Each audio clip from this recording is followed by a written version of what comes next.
Welcome to Hurley Place.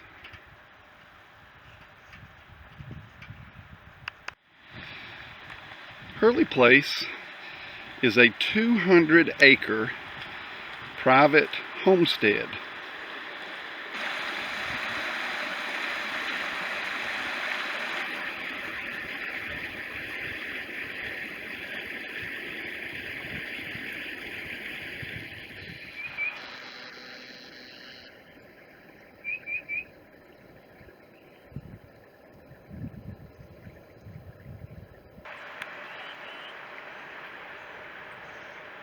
It's been home to 7 generations of my ancestors.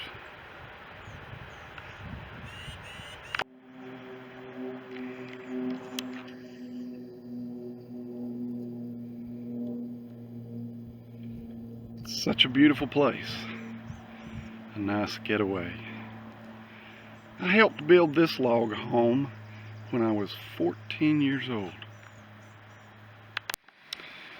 Only the barn remains of the original home place.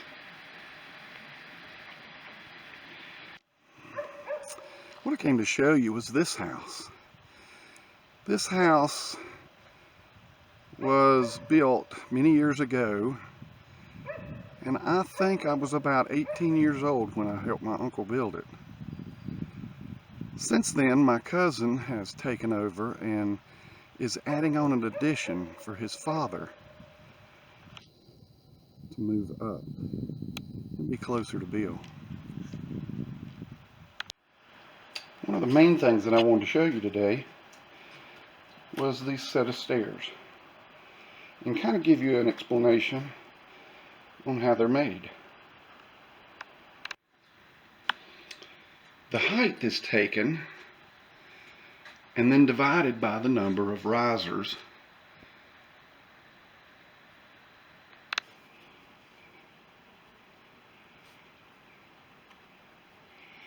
and then divided by a number, hopefully to come up with the right size risers. By having 13 risers, we can assure that each riser is going to be 7.5 inches. The code states that risers cannot be more than 8.25 inches. By taking the riser height on our first riser and subtracting the thickness of our first tread,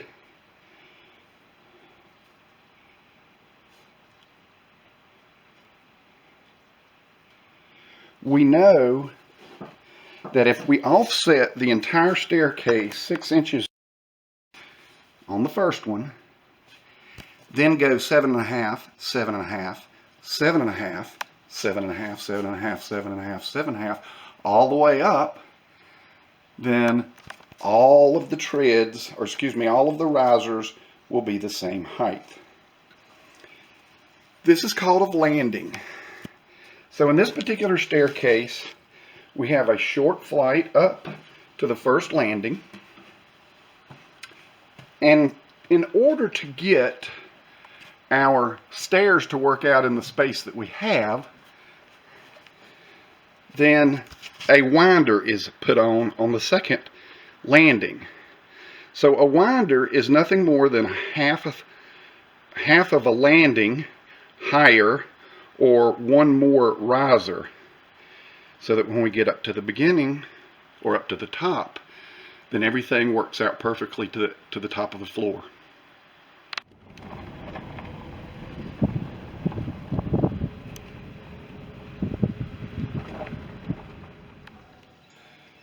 Well, it rained last night and a little bit this morning, and birds are out eating and having a good time. So we're back at Hurley Castle, and I wanted to take you over to my shed and kind of go through some stuff with you on how to lay out these stairs. So this is my shed. My trusty pal Gunner comes with me. So this is my shed. And it's not much. Open air.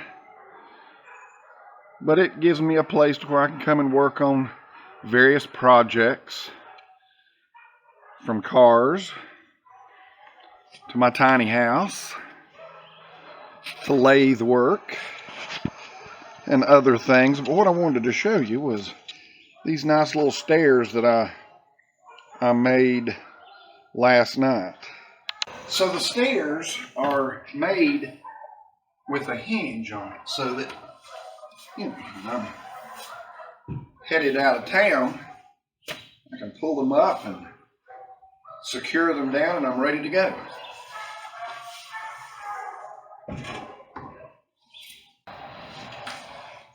Realistically, if I'm going to lay off a set of stairs, I'm going to use a 2x12. Well, I didn't have any, so I'm just going to use this old 2x10 here to illustrate how to lay these off. The one thing that I'm going to need is a framing square. And the framing square is going to help us lay this off. Okay, so we had 97.5 inches divided by 13 equals 7.5. Alright, so let's talk about the rise. So that is 7.5R. What about the tread? When we're talking about a set of stairs, we have two components. We have the riser, which is the rise, of course, and then we have the tread. Okay? Alright, so code says that we must have a 9-inch tread. But what it also says is that we have to have close to an average of a 1-inch nosing on this thing. So there's an overlap. So technically, we're actually stepping on 10 inches. But when we go to figure it out, we're going to use 9 inches. So our tread is going to be 9 inches. But then when we go to put our tread material on here, then it's going to overhang 1 inch. Before I get started, let's talk about pencils. So I have 3 different types of pencils here. The construction pencil is wide and it makes an okay line. If I were trying to lay off studs and so forth, that would be great. What we call a kindergarten pencil is a very soft lead, and it gets a nice wide line, very dark, easy to see. But when we're laying off stair treads and ceiling rafter or roof rafters, we want a nice fine line. So you see how this thick is? This is even thicker. That one is very, very, very thin. Something else to kind of pay attention to when you're talking about lines. So if I make a mark, you see what it looks like. One stroke. But I see a lot of people that do this. Well, that's great. I can see it from the moon. But it's also very, very wide. So if I'm trying to cut, where on this line do I want to cut? So if I have something like this to cut, there's no question about it. Okay, so I have my framing square, and one of the things that I can do is I can make marks on this for 9-inch tread and 7.5-inch rise.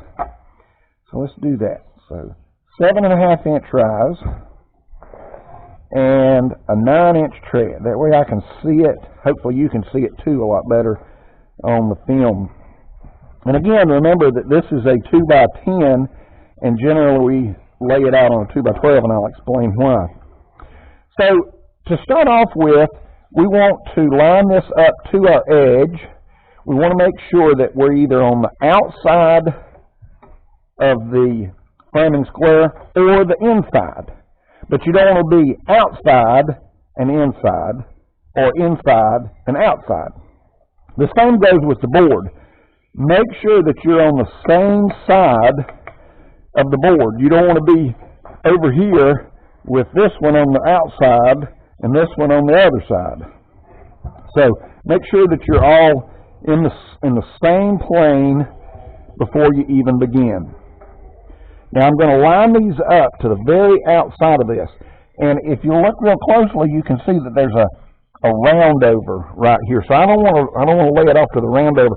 I want to be directly up and down on this thing so that I can see really good. Get my right pencil. And then I can make my first mark. Okay, so that is 7, and that just moved on me, doggone it. 7, look at there.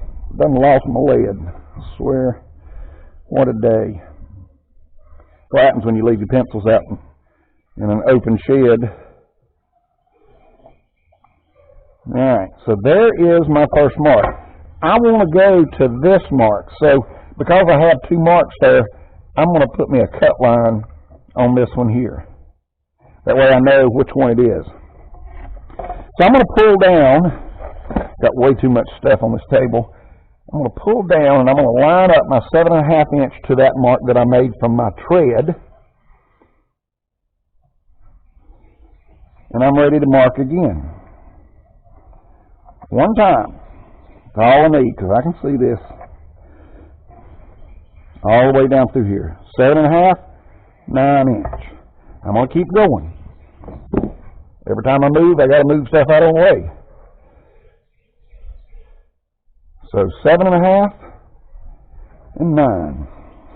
And my board is not exactly flat either. It's set outside as well. Alright, so I can continue this on down till I reach my 97.5 inches, what we had. But then when we get down to the bottom, there's where we have to kind of play with it. So let's pretend like this is the bottom. Now, my cousin Bill decided that he wanted to go with an 1.5 inch tread on the top of for the treads. So I'm just going to go in there and I'm going to just draw this in. And 1.5 inch being the blade of our framing square. Alright, so we still have, even though we've added an 1.5 inch to this, we still have 7.5 inches from here to there, vertically. Okay? Now, if this was the floor down here, we have a problem because we have to keep this 7.5 inches to the floor. So, by laying off 7.5 inches from the top, not the bottom, where we've been laying it off from the bottom here, we're going to lay it off from the top on this one, or we could, very easily lay this off, lining our 7.5 up to this part of the blade, and then we can make this mark here, but we really don't need to at this point. Okay, so I'm going to turn this around and continue this line on out.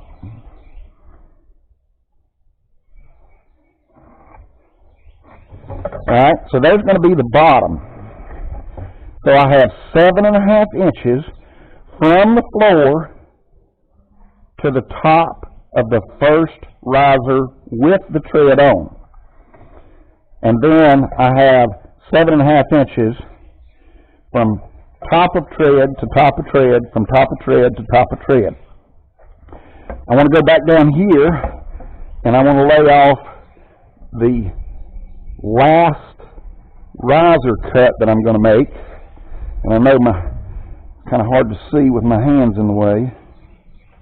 Alright, so this is going to be my cut line. This is the floor.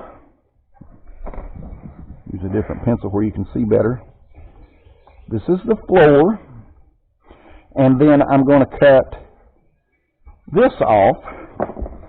So this is going to be my first riser, which is 1.5 inches shy because of the material that I have on here.